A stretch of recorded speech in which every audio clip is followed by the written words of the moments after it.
Wednesday Steve Porter mashup. Please don't miss that. But up first, a very serious subject. Seattle area police released letters, emails, and a journal in which Giants kicker Josh Brown admitted to domestic violence. The documents were part of an investigation stemming from Brown's arrest in May of 2015 following an incident with his wife. Now, these are quotes by Josh Brown from released documents. I have physically, mentally, emotionally, and verbally been a repulsive man. I have abused my wife. I have controlled her by making her feel less human than me and manipulated her with money. I viewed myself as God, basically, and she was my slave. Here's Giants owner John Mara speaking on WFAN yesterday afternoon on this subject.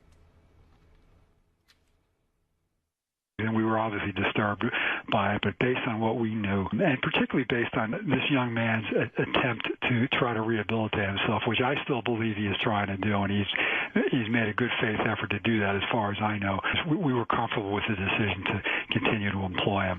I can't answer right now what the future holds for him. I think we need to gather some more information and then try to make as intelligent a decision as we can. He's admitted to us that he's abused his wife in the past, and I think what's a little unclear is the extent of that. So Brown will not travel to London with the team for Sunday's game as originally reported against the Rams. The Giants said in a statement they will revisit the issue when they return. Earlier Thursday, the NFL said it would review the case and determine next steps in the context of the NFL personnel conduct policy. With that, Stephen A., what culpability do the Giants and the NFL have here?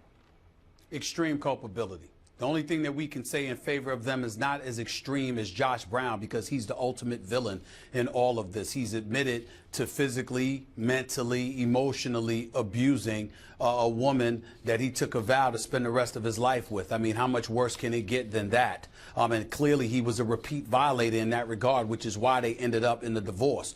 So there's nothing to debate there. As it pertains to the New York Giants and the NFL, as far as I'm concerned, there's nothing to debate here either. If you are the New York Giants, somehow, some way, first of all, before I even say that there's no excuse for how they act, let me make sure that I qualify my comments by saying this, because it's very, very important to say. No matter who you are, no matter what position you hold, this kind of behavior can't be excused. It can't be condoned. It has to be condemned at every level, and that's the bottom line. But forgive me if it also resonates in my mind how all of these clear exceptions or clear modifications or leniency, rather, is being accorded to a 37-year-old kicker. Are you kidding me? It makes absolutely no sense whatsoever. We might not like it. We might not approve of it. But if it was a superstar player or what have you, is inexcusable as it would be, at least we could make rhyme or reason as to why it's taking place, no matter how egregious it may be. But in the case of Josh Brown, I'm at a loss for why the concessions have been made for this man. He should have been off the team as far as I'm concerned. If you're the New York Giants, who's supposed to be an organization that's class personified, who's supposed to be about doing everything on the up and up, the Maras and the Tishes and all of them, and a reputation that they have built spanning decades, to sit here and allow this particular individual over the last year to essentially stain this franchise makes absolutely no sense whatsoever.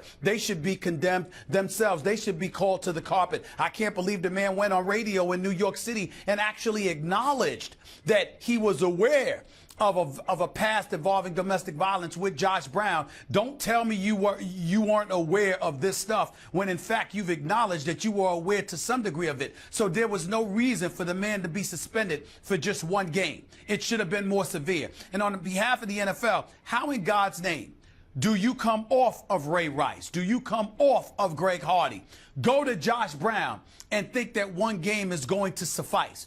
And then to sit up there and to tell us that a multi-billion-dollar establishment, okay, generating in excess of $18 billion plus a year, #1 sport in America, with goobs and gobs of money, which means influence, can't get their hands on information, finding out exactly what this dude, Josh Brown, exactly has done. And then not only that, there's a divorce file, Max and Molly, that was out there.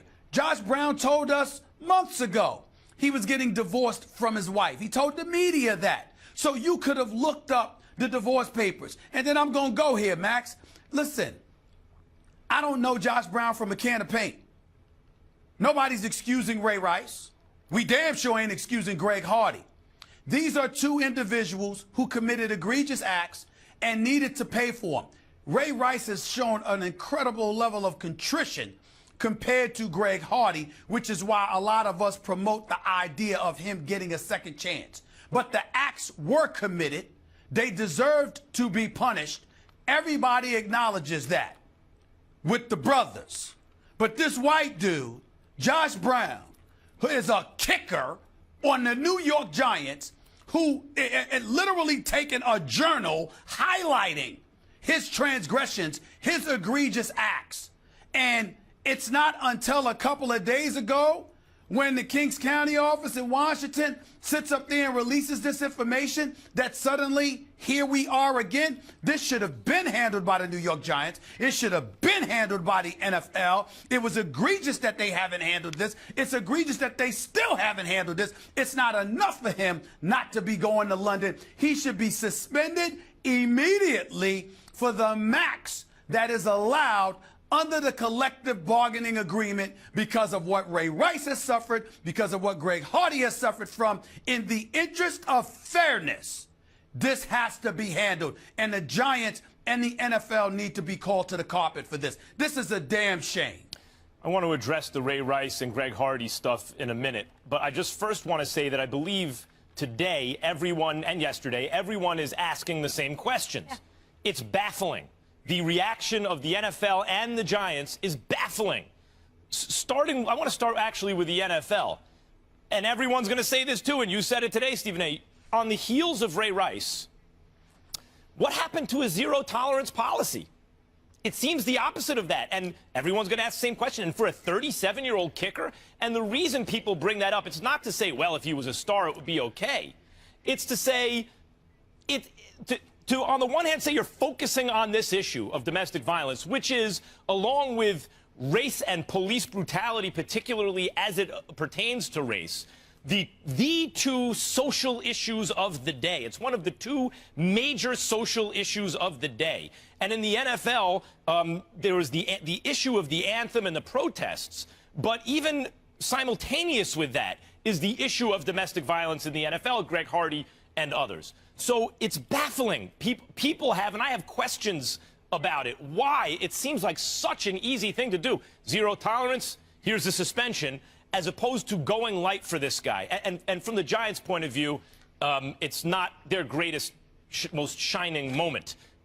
It also seems baffling. As a 37-year-old kicker, that is a proud family-owned organization. You never hear former players bad-mouthing them. They're considered to be run very well. I consider them to be a well-run organization that has higher principles even that they adhere to. Plexico Burress, they don't like what happens with him from a legal point of view.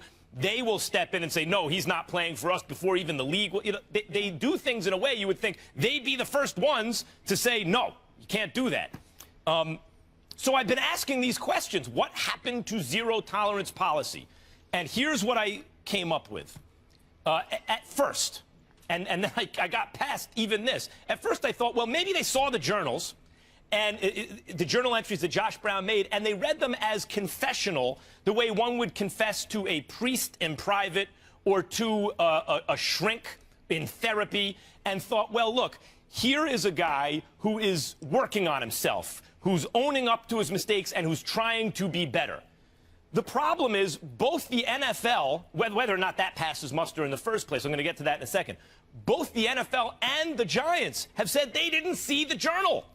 So it couldn't have been that. Well, at least he's working on himself, and anyway, this should have been private and all that.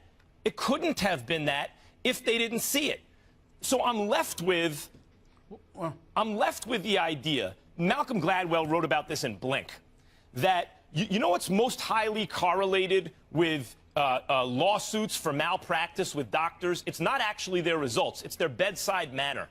Bedside manner. You could have bad results and good bedside manner and be sued less for malpractice than good results with a bad... Wait, I'm not done. Good results with a bad bedside manner. And I think that's how it applies to Josh Brown. I think that he, and you hear his teammates and everyone talking about him, they see him as a good guy. And they're not looking at the recidivism, the fact that the behavior was a pattern and continuing.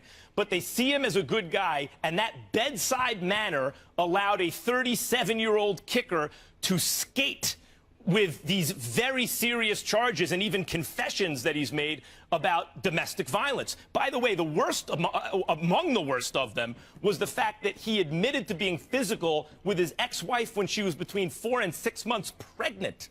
Sickening. Well, here's the deal.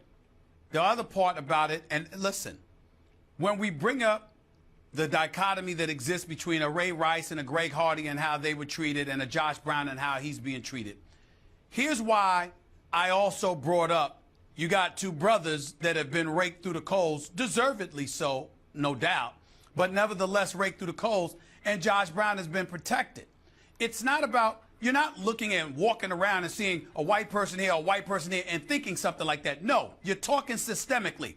It harkens you back to the days with issues with black coaches and beyond, and the great Bill Walsh talking about how, you know, folks don't necessarily ingratiate themselves with us well enough, or vice versa, et cetera, et cetera. You're talking about relationships.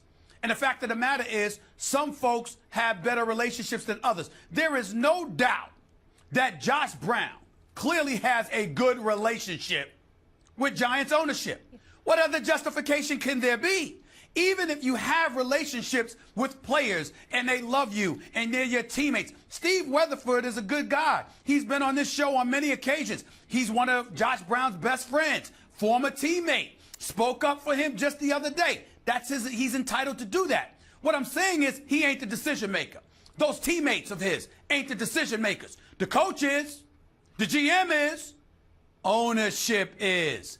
And don't tell me that Jerry Reese or Ben McAdoo went to ownership on behalf of Josh Brown and said, it's imperative that we keep this 37-year-old kicker. Oh, hell no. What right, I want to address in my opinion, hold on, in my opinion, Mara going on New York radio and speaking about this speaks to his direct involvement with Josh Brown from a relationship perspective.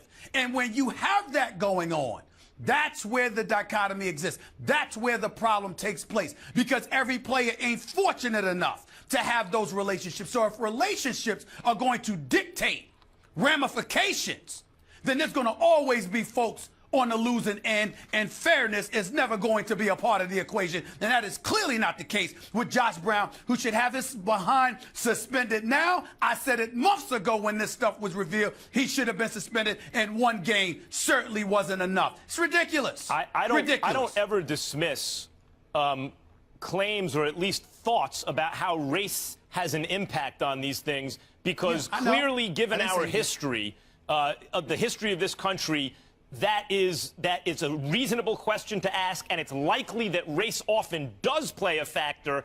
It's unknowable maybe how much of a factor. Certainly relationships play a factor, and maybe race plays into relationships. Although in Ray Rice's case, much like Josh Brown, who leads the prayer group and everything, Ray Rice was considered a good guy with good relationships. The difference in the Ray Rice case was video. The difference in the Greg Hardy case was lack of responsibility, the appearance that he wasn't taking responsibility for his behavior, owning up to it, and really looking to make changes, or even really acknowledging it. The Josh Brown, there's no video. There's a journal, but there's a difference.